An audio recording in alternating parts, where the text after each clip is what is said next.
Yeah, they may have been reading the headlines a little bit too much in Green Bay. The Packers went to L.A. to take on a Chargers team in a 30,000-seat soccer stadium that was overrun by Packers fans, and it didn't work. Aaron Rodgers, who had had some unbelievable statistical performances the past couple of weeks, thrust himself into the MVP conversation. He was 23 of 35 for 161 yards. He averaged 4.6 yards per attempt, passer rating of 85.5, which used to be, hey, that's not bad. Now that's pathetic. Yeah, it's bad. And the Packers were pathetic. Aaron Rodgers had some strong comments for the team after the game. They weren't obviously strong, but when you read them, you get the message that he wasn't happy about something. Yeah. With the preparation, with what the guys did when they got to L.A., whatever the case may be. Right. They did not button it up as well as they needed to. And now the Packers, who looked at 7-1, like one of the best teams in the NFC. Now they're 7-2, and they're going to have to answer some questions. Yeah, they definitely are. I mean, another team that had the fault brought to them, especially like their offensive line. Their offensive line got pushed around, couldn't create any holes in the run game for Aaron Jones. And then usually that's okay because you just go, oh, okay, they can't run the ball. Let's put Rodgers in shotgun and let him take over.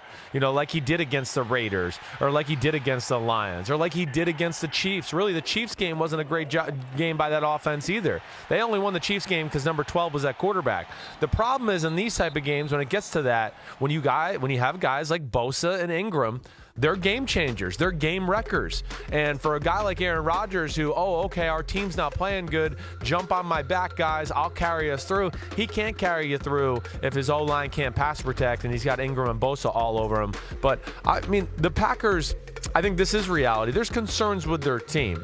I mean, their defense has been getting the ball moved on them consistently here the last 5 or 6 weeks. So that's an issue. I worry about that.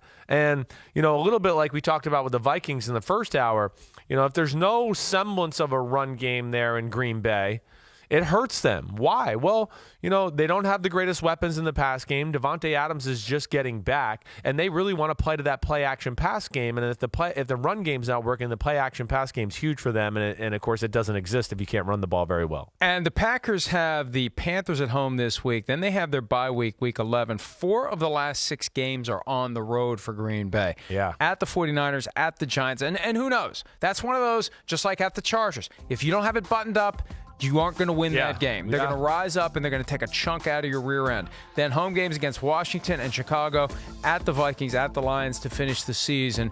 And all of a sudden, the grip on the NFC North, a little tenuous for the Packers. The only good news for the Packers, the Vikings lost, the Lions lost, the Bears lost. Right. So the net result on the day for everyone in the NFC North, no big deal. Everyone lost, although it was a hell of an opportunity for a team like the Vikings, for a team like the Lions. Imagine if the Lions had won and had gone to 4-3-1 instead of 3-4-1, and they'd be right there. Yeah. And you know, there's a lot of games this year the Lions could have won that they weren't able to pull off. Packers are not out of the woods. They're not. With the way their defense plays, you know, especially their interior defensive line, you got the Carolina Panthers who can run the ball. That's scary for them this week. You know, you go bye week, you go to the 49ers, the best running team in all of football. That's really scary. You know, I do think there's a chance we, you know, see the Packers lose, you know, 1 or 2 more games, maybe 3 more games here down the stretch. I don't think the Packers are as a complete team as the 49ers or the New Orleans Saints.